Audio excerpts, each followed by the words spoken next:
The one thing that AOC and Jamie Raskin just do so well, it's like a juggernaut of consistency.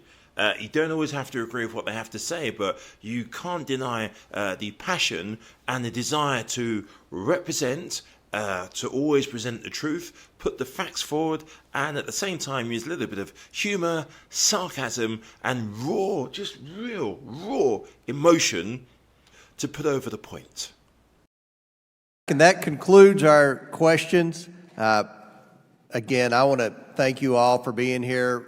I'm going to yield to the much improved ranking member, Ms. Ocasio-Cortez from New York, for a closing statement. I'll take the gold star. Thank you, Chairman. Yeah. And I'd like to thank our witnesses here today. Once again, we acknowledge fully that this is not easy and that your respect, your service and your public service here is respected and acknowledged and valued. So thank you. Thank you for your testimony. I think it is important for us to, summarize much of what we heard and saw today, and overall what this matter is about. A U.S. attorney, handpicked by Attorney General Barr, has for 4 years investigated, together with a dozen agents and at least 4 prosecutors from his office and the tax division of the Department of Justice, the son of President Biden. Hunter Biden has been charged with a felony and misdemeanors, and 2 misdemeanors, and he is pleading guilty to several crimes and submitting to sentencing by an appointed judge, a Trump-appointed judge. However, we are also seeing today is an effort to find some issue with this prosecution, this existing prosecution. This is a person who has admitted to crimes, and finding evidence of political interference, a very serious charge.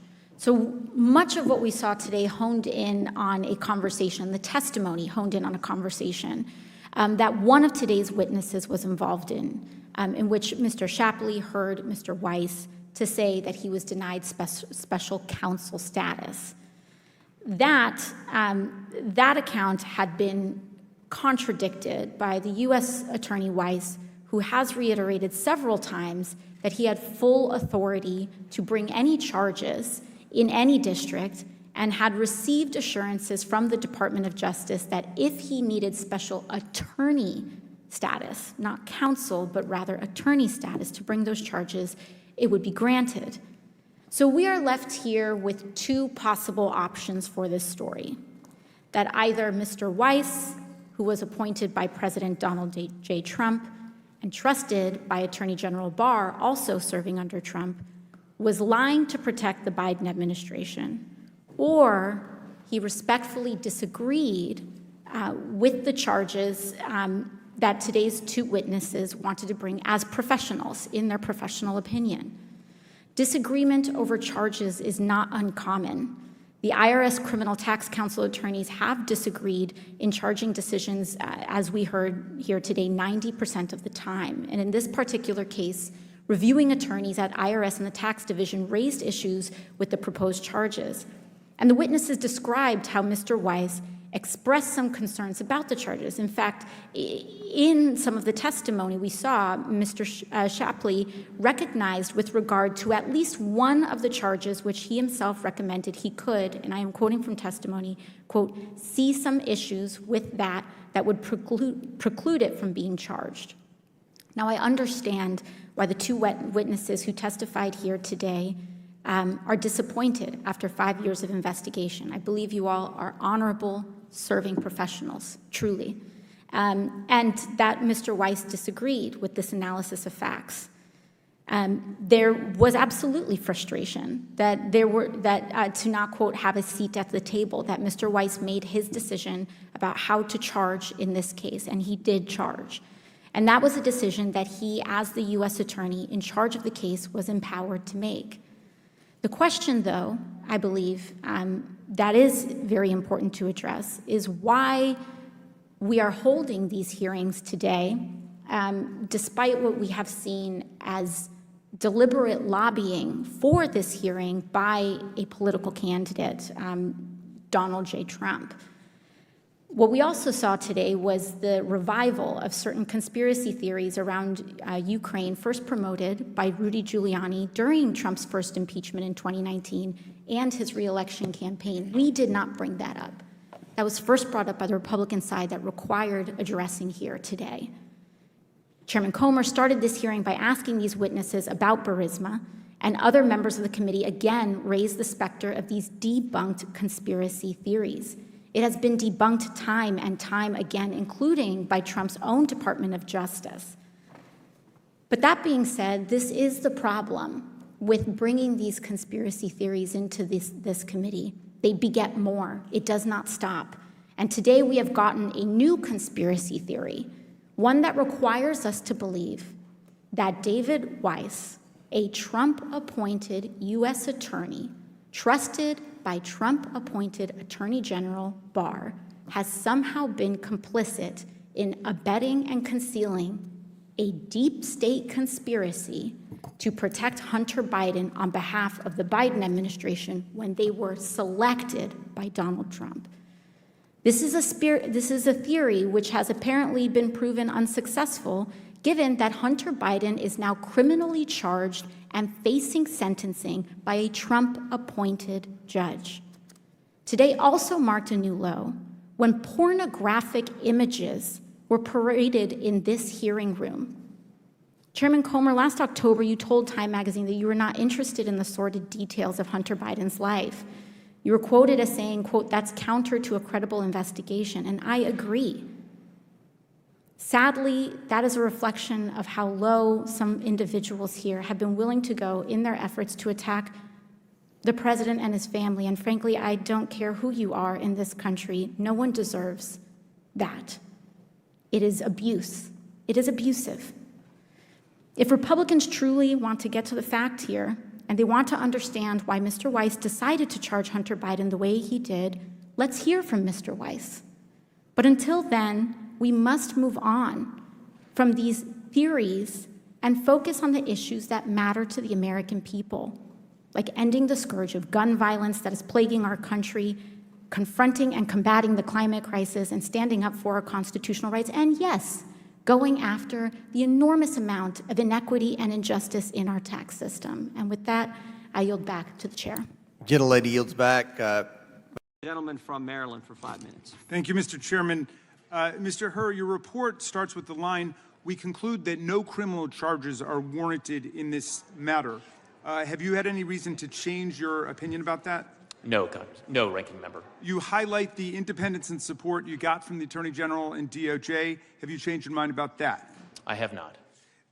The report describes President Biden's cooperation in your request. He allowed his homes to be searched. He answered questions for hours in the midst of a global crisis. Have you had any reason to change your mind about that? No, Ranking Member. All right.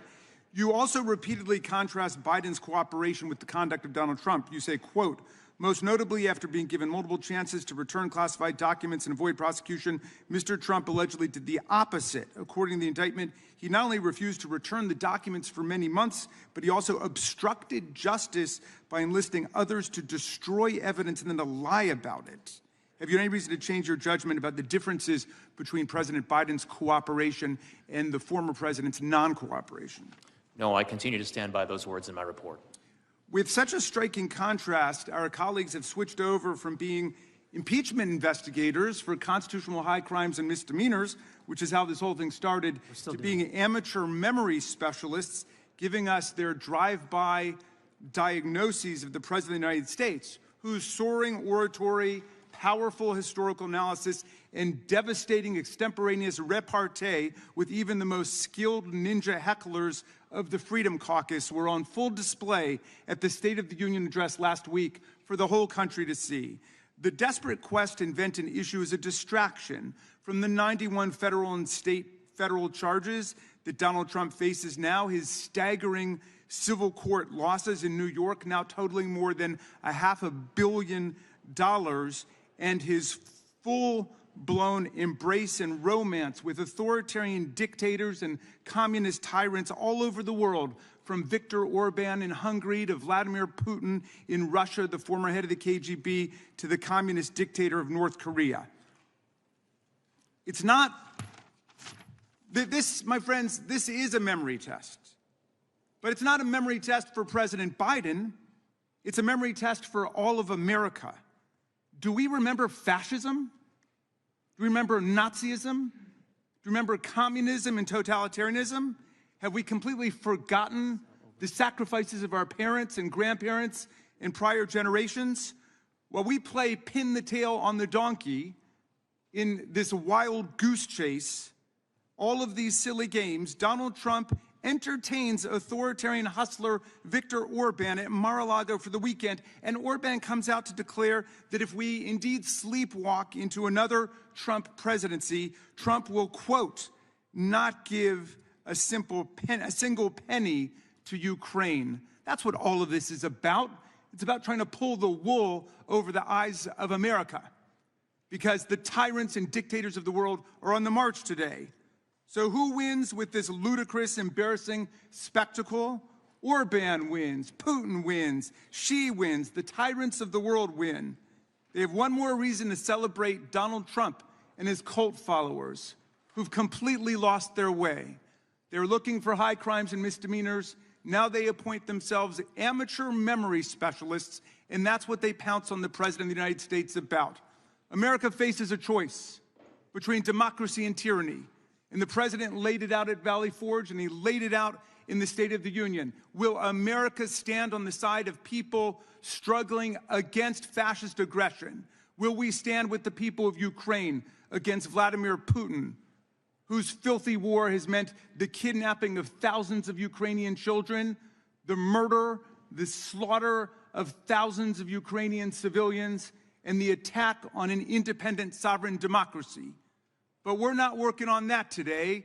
We're not standing up for democracy and human rights and international law around the world. No, we're trying to play memory detectives, to parse the language of a president who the whole world got to see at the State of the Union address directly address the real questions of our time. And it is democracy versus dictatorship. And all of the autocrats and the theocrats, all of the kleptocrats of the world are together in league against American democracy, and we have to stand up for American democracy against these stupid games. I yield back, Mr. Chairman. Gentleman yields back. The chairman of the Oversight Committee, Mr. Comer's recognized.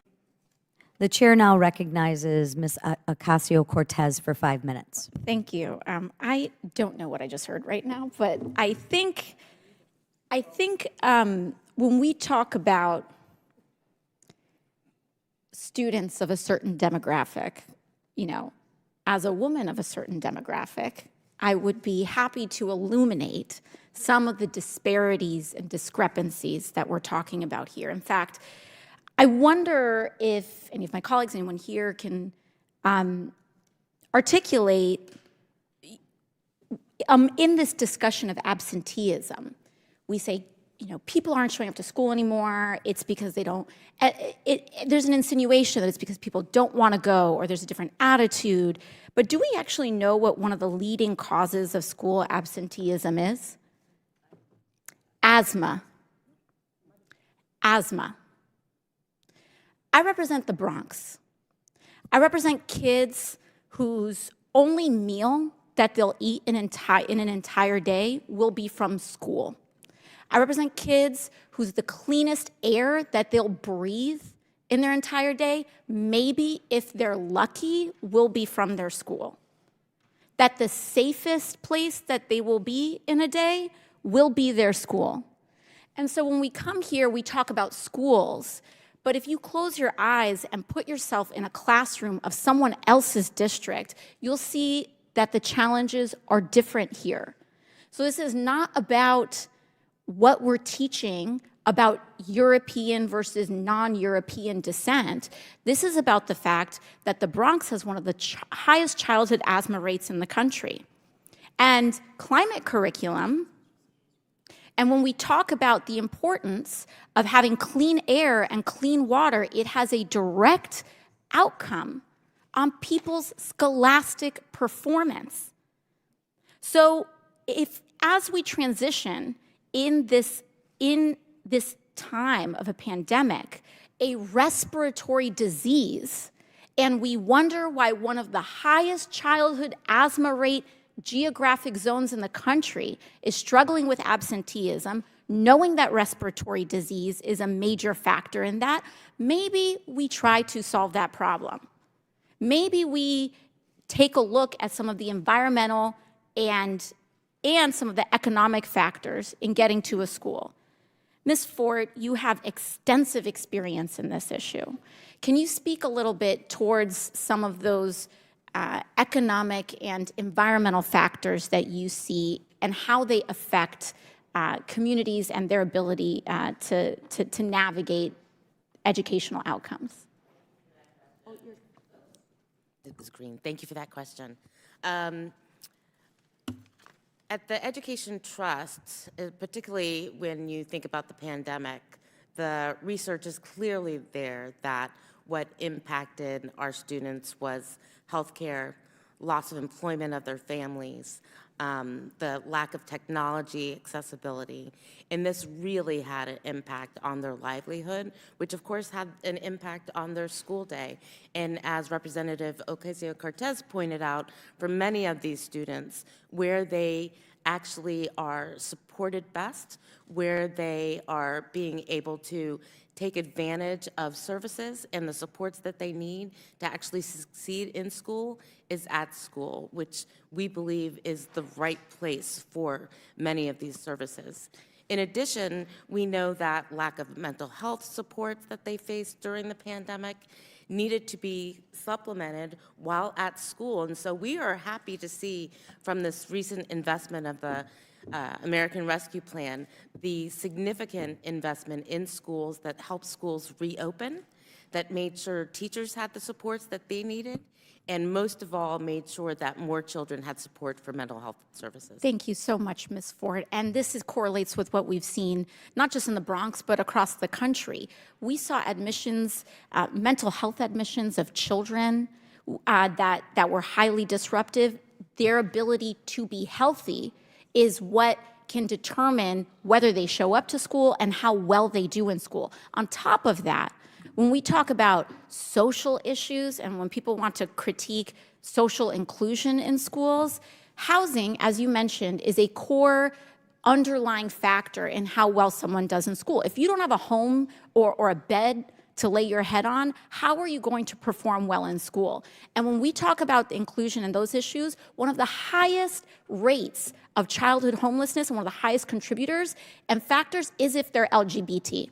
Because if they go home to a place that will kick them out of their house because they are gay or trans or queer, how can we imagine them doing well in school? And so if school isn't safe for them, if home isn't safe for them, and if we allow a culture that continues to marginalize LGBT people to the point that their existence can't even be affirmed in school, how can we expect them to do well? And with that, I yield back. Thanks, Mr. Raskin. Thank you, Mr. Chairman. And I also want to thank all of our witnesses for their excellent testimony today and also for their service to the country, and also members of this committee who served in the uniform as well as in this body. Mr. Seidel, do I have the right? Or General Seidel, I want to look at 3 attacks on politicization or diversity changes and the thing that I guess people are calling woke. I want to start with women in the military, and of course, women were systematically excluded from the military for a long time, and there's a huge struggle about that. And finally, women were able to enter the armed forces on relatively equal status. I don't know if my friend Mr. Higgins would consider these part of the traditional American soldiers or not, but women have served for a long time in different capacities and now have equality. But if I'm assuming that women in the military want the same rights that women across the country do, and after Donald Trump's gerrymandered Supreme Court overturned Roe versus Wade and women's right to choose, which was in the law for more than a half century, women across the country have rejected that and have stood up for their full reproductive freedom, including in Kansas, Wisconsin, Michigan, California, Vermont, you name it. Everywhere it's been on the ballot, vast majorities of women and men have supported women's right to choose. So I assume, now I don't have a study on it, but I assume women in the military feel the same way, that they would want to maintain their right to choose their own reproductive health care. Now, Senator Tuberville interfered with hundreds and hundreds of military promotions for many, many months in order to stop women in the military from having their complete full access to reproductive choice and to health care. Now, who do you think is politicizing the military? Is it Senator Tuberville with his anti-choice agenda, where he wants to dictate to all of the women of the military what their access will be to health care? Or is it those women themselves? Are they the ones that are somehow perpetrating a woke agenda by saying that they want to have equal choice? And don't we depend on women in the military these days? Last I saw, it was something like 18 or 20%, even in the Army. So please answer that if you would. Yes, I would say that Senator Tuberville created political pawns out of those general officers. We have a non-political army, and we're one of the few countries in the history of the world that has never had a military coup d'etat, and it's partly because we are non-political. And yet, Senator Tuberville created political pawns for a policy he disagreed with. I couldn't disagree more with him for doing that and hurting our force and those general and flag officers. The military also depends on lots of African Americans, Hispanic Americans, Asian Americans. That's just a reality. You might love it, you might hate it, you might be ambivalent about it, you might just accept it. But in any event, that's the reality, as I understand it. And in any event, the Army decided that it wanted to rename military bases that had been named not after U.S. generals, but after Confederate generals who joined the Confederacy in rebellion against the Union. So, like Fort Benning was renamed after a pro-Union, pro-American general. Fort Gordon was renamed as Fort Eisenhower. Fort Hill was renamed as Fort Walker. And yet, I take it this is part of the big anti-woke arraignment and indictment of the military, that we have renamed military bases after pro-Union, pro-American soldiers, generals, people who've been loyal and faithful to the Union, as opposed to those who have opposed the Union and took up arms against the Union in traitorous insurrection. Now, who's politicizing this question? Is it the people who go along with the Army's decision to say that's who our bases should be named after, pro-Americans, or the people who are wanting to stick to the old Confederate battle names? And I'd like you to address that, and also Mr. Lohmeyer, I think you've taken the position against changing the names. Yeah. Well, remember that the names were changed, Congressman, because this body voted overwhelmingly, overrode the veto of President Trump to create the naming commission, of which I served as vice chair. It was my proudest moment to rename those after true American heroes and not those who chose treason to preserve slavery. Thank you. And do you agree with that, Mr. Lohmeyer? I'll say that it's my view that Secretary of Defense Lloyd Austin has politicized the military. As soon as the Supreme Court decision was made, he issued a policy memorandum blaming the Supreme Court's decision to reverse Roe v. Wade on the recruitment of but I'm asking about the naming. I'm asking about the naming. I'm asking about the naming there. of our military bases. If you don't want to address it, say you don't want to answer it. Yeah, but I understand I walked Black Lives Matter Plaza yesterday with a Chinese American. Yeah, I didn't ask you about that. No, I'm answering your question. Excuse me. Yeah. And she advocated. Is it okay, Mr. Chairman, if we go over here, because for leaving those the witness signs wants to no, I'd like to answer more than yes or no We questions. can let him answer the question. Yeah, I can let him answer, because I wasn't quite done yet, but now he's occupying my time. If you want him to answer it, that's fine. So yes, about the renaming of the bases after pro-Union, pro-American generals. Thank you, Mr. Raskin. I'd like to answer that question in more than just a yes or no format. Okay. I walked the Black Lives Matter Plaza yesterday with Xi Van Fleet, Chinese Maoist Cultural Revolution survivor, and I had an interesting conversation with her in which she advocated, I'd never thought about this before. And by the way, I don't address this topic in my book. I wrote about Marxist critical race theory.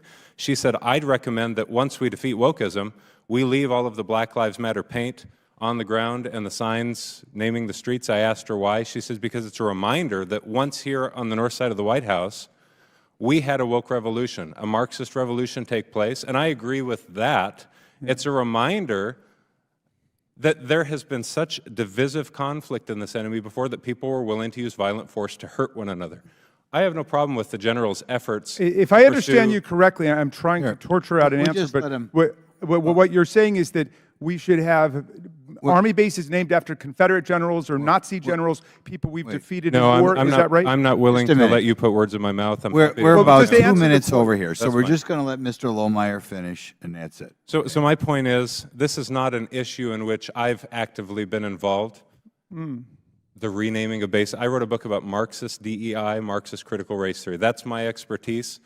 I have no personal issue with the fact that this gentleman to my left, who honorably served his country, has been a part of a commission to do that. I have personal opinions about why it's wrong-headed and a part of an ideological push, but this is not my So issue. you would not have renamed them, in other words. Well, we're Point of order. 2.5 That's minutes not over. something I ever focused on. All right, I think I got my answer, That's not Mr. something Chairman. I've I'll ever yield back to Go you. for Mr. Biggs.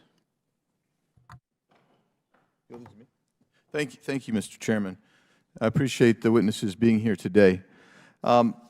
So, Mr. Lohmeyer, when we look at some of the things that have been said by the gentleman to your left, and I don't think I can pronounce your name. I want to pronounce it right. Sigilly. Mr. Sigilly, yes, thank you. And I've read your testimony. I'm interested to know your reaction to his positions with regard to the diversification of the military. Sure. And DEI. Thank you. One point that the general made with which I disagree is that diversity is our strength. I don't think there's any evidence for that, but definitions matter. Words matter, and we're losing touch with this. I would reject the notion that diversity is our strength based on DEI definitions of diversity, equity, and inclusion. Merit-based, okay, I'm going to get away from that because if we're trying to find a unity of understanding, let me say this. Skill and performance matter in the military if you'd like to deter conflict and win our nation's wars, period. As a commander in the military, I had a black colonel fly across the country to promote me to lieutenant colonel because I love the hell out of the guy and respect his views on the Federalist Papers, which he was teaching me after work hours, and because he was the best leader I've ever worked with. The best airman that I had working for me, incidentally, was a transgender airman. So don't bullshit me and say that you think you know what you're talking about. You've never served. You don't understand how this works. We care about performance in the military, period.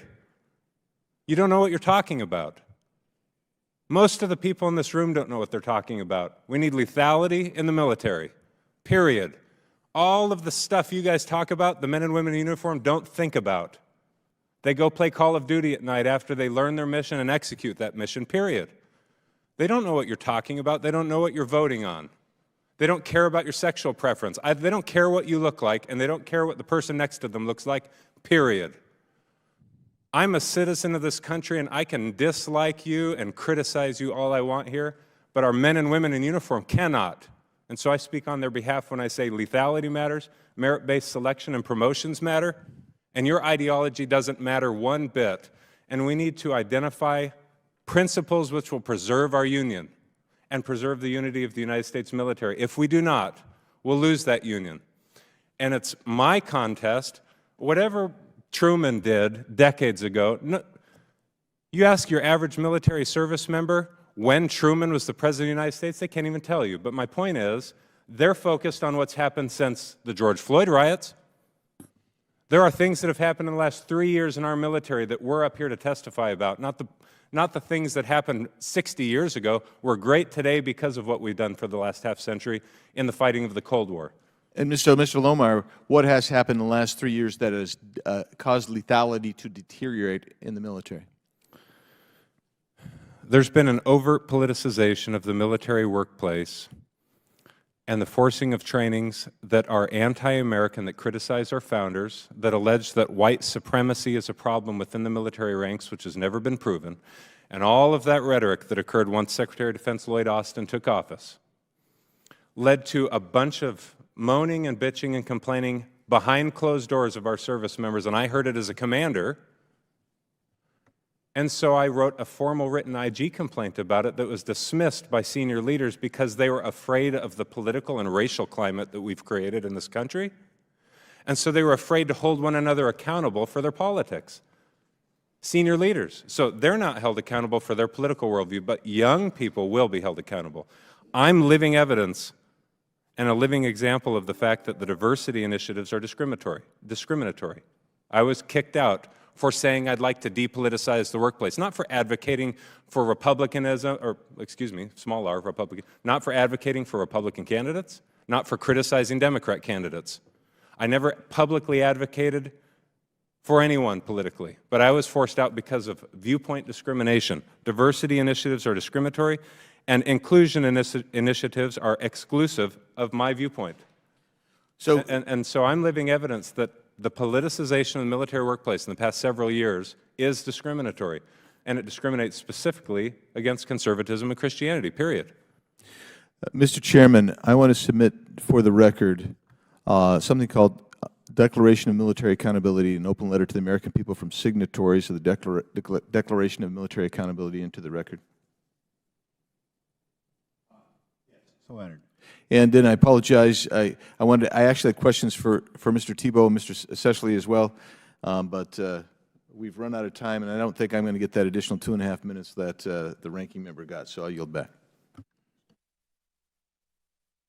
Mr. Lynch. Thank you, Mr. Chairman. General Sajuli, first of all, thank you all for your service to our country. Really do appreciate it. Gentlelady yields back. Would anybody else like to be recognized to speak on the amendment? Mr. Rosendale, you're recognized for 5 minutes. Thank you very much, Mr. Chair. Mr. Chair, how can you ignore that emissions have actually gone up during this administration? How can you ignore the millions of people around the earth that have had clean water, indoor plumbing, lights, electricity provided to them, making their lives better, literally extending their lifespan, lifting them out of poverty by having access to electricity that's been provided by coal, oil, gas, or other fossil fuels?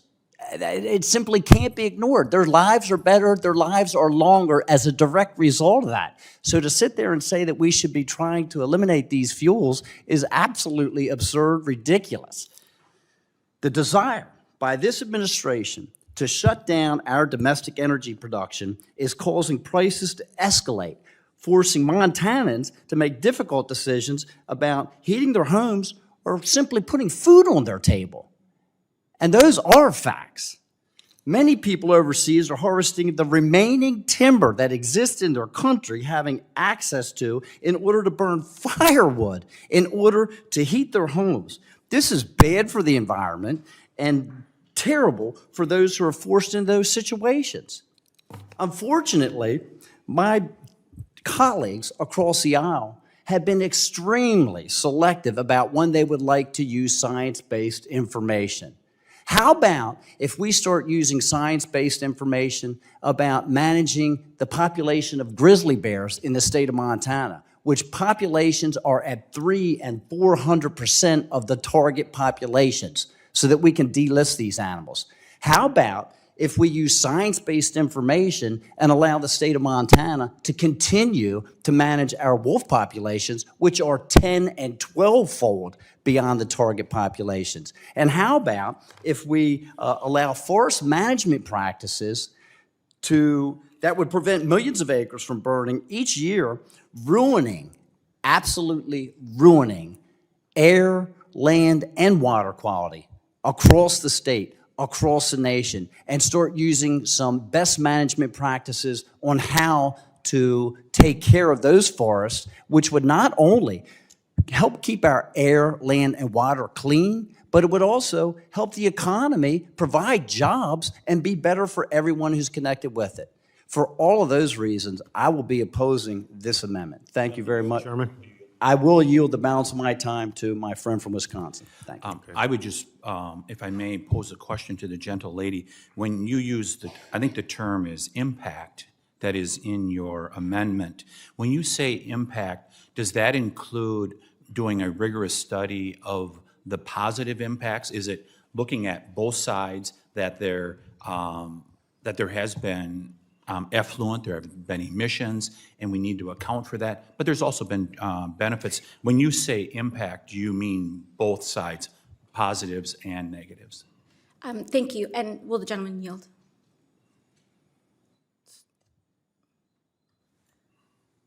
Mr. Chair, I would yield an answer to the representative from New York. Yes, I'm not sure if there's confusion about the substance of the amendment, but the amendment is specifically about an assessment on the health and safety impact.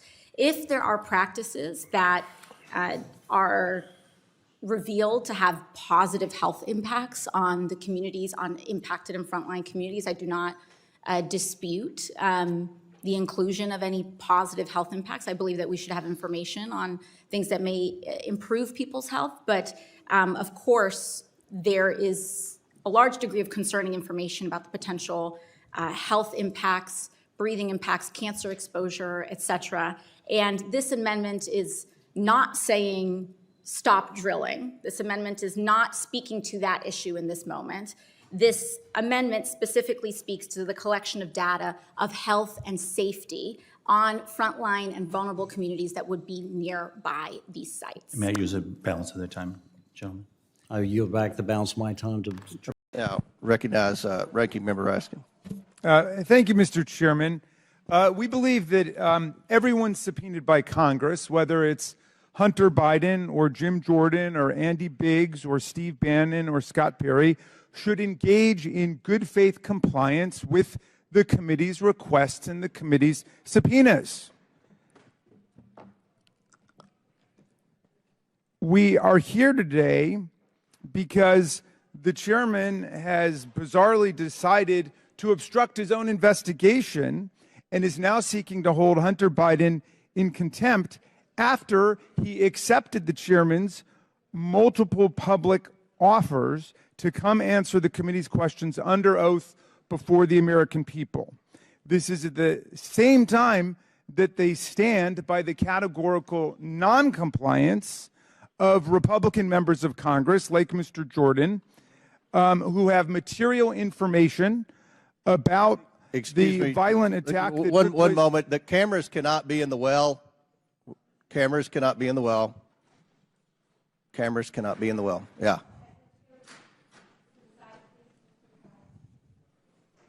Proceed, Mr. Raskin. Thank you. But I was just making the point that our colleagues who are arraigning Mr. Biden today on charges that he has not rendered 100% compliance, allegedly with a subpoena, are standing by Republican colleagues who've rendered 0% compliance with their subpoenas, including Mr. Jordan, Mr. Biggs, and Mr. Perry, when they have material information about the violent attack on the Capitol, the Congress, and the Vice President of the United States on January 6, 2021. In any event, for the last 11 months, the chairman has repeatedly refused offers from Hunter Biden and his attorney to meet with the chairman and his staff and with members of this committee. On February 9th, just one day after the chairman's first letter to Hunter Biden, Mr. Biden's lawyer responded and offered Chairman Comer to, quote, sit with you and your staff, including the ranking member and his staff, to see whether Mr. Biden has information that may inform some legitimate legislative purpose and be helpful to the committee. The chairman never responded.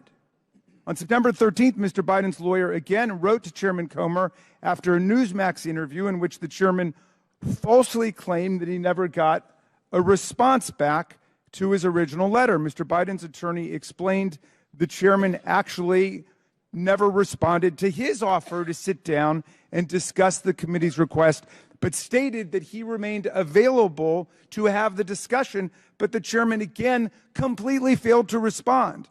2 months later, on November 8th, Chairman Comer and Jordan issued subpoenas to Mr. Biden requiring his appearance for a deposition on December 13th. In the cover letter, the chairman noted, given your client's willingness to address this investigation publicly up to this point, we would expect him to testify before Congress. Throughout the fall, the chairman urged Mr. Biden to come appear at a public committee hearing on September 13th.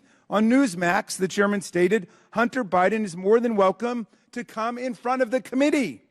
If he wants to clear his good name, if he wants to come and say, there weren't 20 show companies, he's invited today. We'll drop everything. On October 31, on a nationwide podcast, the chairman stated, we have mountains of evidence. Now we're ready to bring them in. We're in the downhill phase now because we have so many documents and we can bring these people in for depositions or committee hearings, whichever they choose.